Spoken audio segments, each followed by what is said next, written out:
Three Goddesses, an Apple, and a Stallion by Snakestaff. Read by Goombasa. Once upon a time, a long time ago, when the world was young and the gods walked openly amongst ponies, long before the founding of Equestria, there lived on the world's highest mountain three great goddesses. Each a mare of unparalleled beauty and grace, they ruled over all they saw with wisdom and benevolence.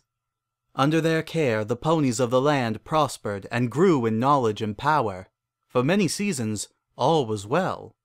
Now it came to pass that one dark day a great wind arrived from the far east, bearing with it a mischievous spirit of the foulest chaos.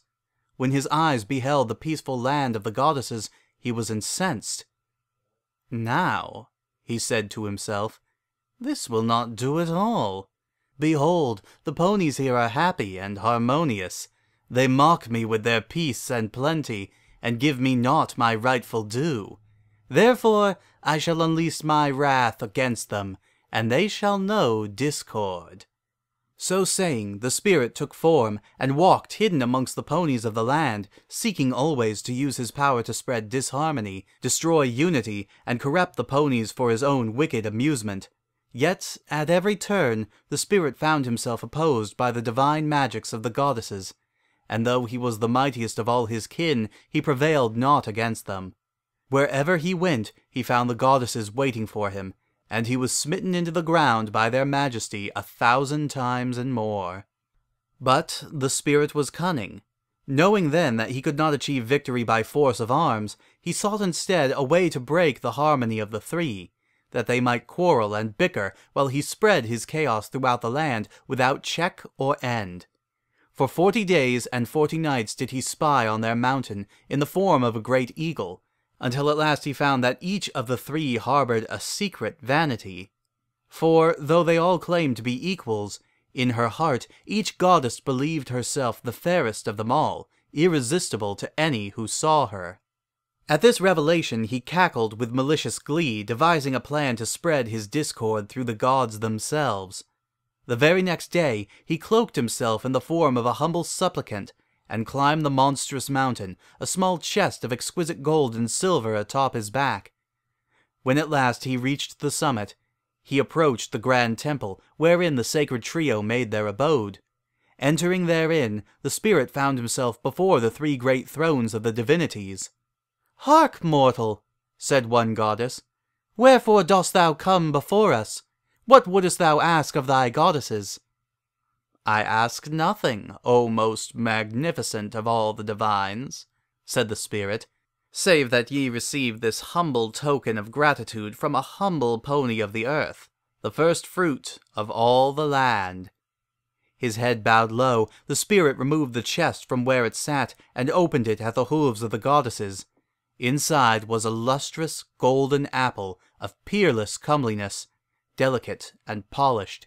In truth, it was the first fruit of a tree of chaos, taken from his homeland, and its bounteous shine brought forth irresistible desire from the hearts of all who saw it. "For the fairest goddess," said the spirit with a bow, and he was gone. Now each of the three goddesses treasured in her heart the notion that she was the fairest, and that the exquisite fruit was thus meant for her, and her alone. At the same moment, each reached forth to claim the offered bounty.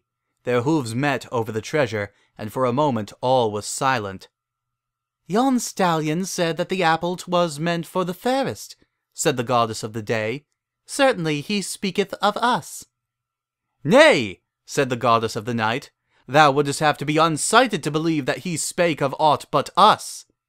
"Then ye both are foolish if ye truly think such," said the goddess of love. "For the fairest of all can be naught but us." With such vain thoughts foremost in their minds, the three began to squabble and quarrel over which should have the golden fruit, while the spirit watched with impish delight. The spirit laughed at the foolishness of his foes, and departing the mountain, did go forth across all the lands of the goddesses to wreak havoc. This time there were none to oppose him, for the goddesses, each caught in the net of her own conceitedness, would not cease their sparring to claim the prize with which they were so taken. So it was that the ponies of the land fell into strife and disharmony, while the spirit reveled in his triumph.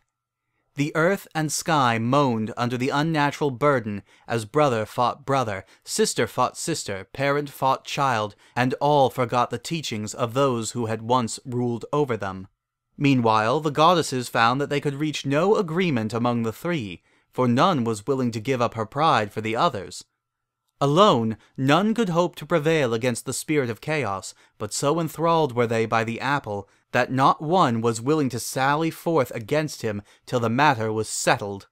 At last the groans and pleas of the ponies below became too much for the goddesses to bear, and it was decided that the issue must be resolved by one not among them, that they might smite the foe together once more.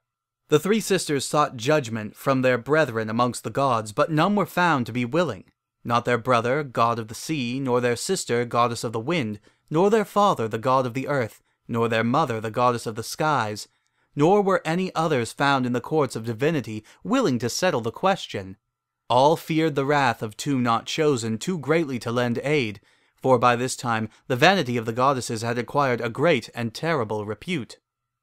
"Now," said the goddesses to one another, "if our kin the gods will not determine a solution to the controversy, we must seek an arbiter in the world of mortals." So saying, the three peered down from their great mountain, and espied climbing upon its slopes a stallion. A handsome colt, in the prime of his youth. The three agreed that he looked to be an exemplary appraiser of loveliness in mares. "So," they said to each other, "we shall give the matter over to the stallion to settle, and those not chosen shall acquiesce to the verdict rendered. Then, as one, we shall chasten the spirit of chaos once more, and this time bind him within an inescapable prison, that he might torment our ponies no longer."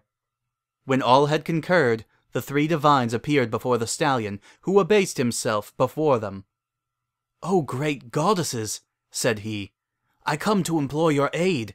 Our lands are riven with strife, our crops wither and rot, and now mine own tender young sister is stricken down and bedridden with plague. Please, I beg of ye, help us, for we can do naught against the spirit of disharmony without ye." "Calm thyself," said the goddess of the day.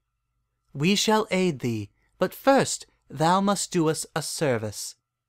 "Anything," declared the desperate stallion, looking boldly into the goddesses' faces. "Merely deliver us from this discord, and I shall give thee all I have." "We seek neither thy goods nor thy years of servitude, only thine adjudication on a strife that has long vexed us," replied the goddess of the night. "Name your concern, O goddesses," said the stallion, "and I shall give unto ye my finest verdict." "This apple," said the goddess of love, causing the golden fruit to appear in the stallion's grasp, "'tis meant for the fairest of us three. But none can say which that is, and we would not leave without determining which of us is in truth the greatest in beauty. Therefore, thou must choose for us who is the most lovely." "Will ye swear not to harm my family if I choose thee not?" asked he of the divines. "We so swear," they agreed, and the stallion accepted the goddess's task. But very soon he came to a realization. Each of the goddesses possessed a beauty beyond the ken of mortals, and he truly found neither flaw nor blemish in any of the three. He feared their wrath should he choose without being certain, and so he could not break the silence for some time. "Perhaps," said the goddess of the night, after some time had passed, "an inducement. If thou wilt choose us, we will make of thee a great king, conqueror of all thou seest, and undisputed ruler amongst ponies. Thy royal line shall endure 1,000 generations and more, and thy descendants shall outnumber the very stars themselves." So saying, the goddess filled the stallion's head with visions. He saw 1,000 armored stallions prostrate themselves at his hooves. He saw the most beautiful mares of all the land come before him and fight one another for a single night in his bed. He saw himself in a great palace, fit almost for the gods themselves. He saw an unbroken dynasty of rulers stretching as far towards the horizon as his eyes could perceive. "If thou wishes to play that game," said the goddess of the day, approaching the stallion, "we offer thee in return for thy choosing of us the wisdom and magical might of the world. Thou shalt be renowned throughout all the ages as the greatest scholar in the world, fountain of wisdom and learning. 1,000 years hence, ponies will hail thine incomparable greatness and beg all the gods for but a fraction of it." So saying, the goddess filled the stallion's head with visions. He saw himself astride the world as a titan of magical power, the earth and skies bowing to his will. He saw the statues and monuments raised in his name, exalting his glory and proclaiming for the entire world his achievements.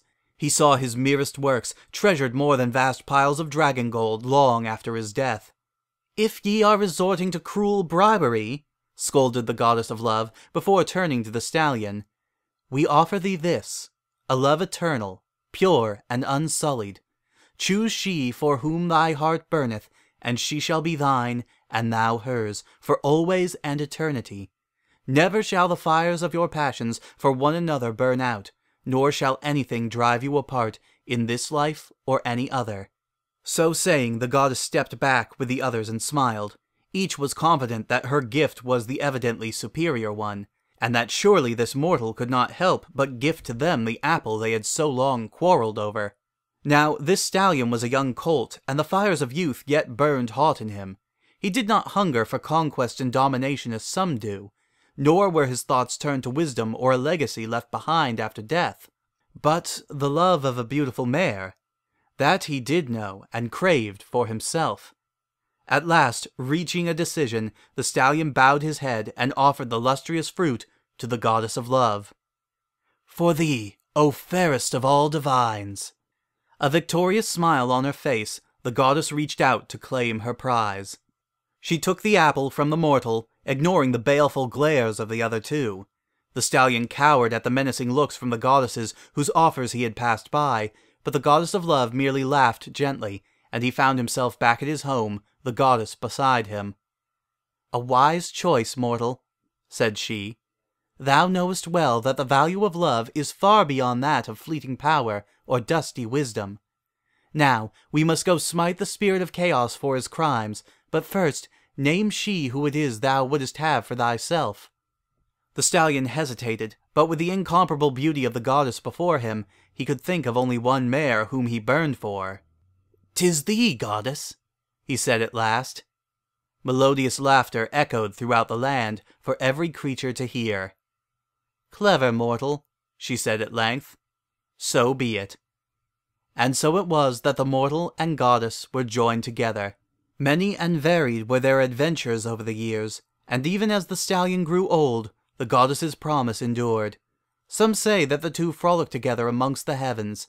Others claim that they still walk among ponies to this very day.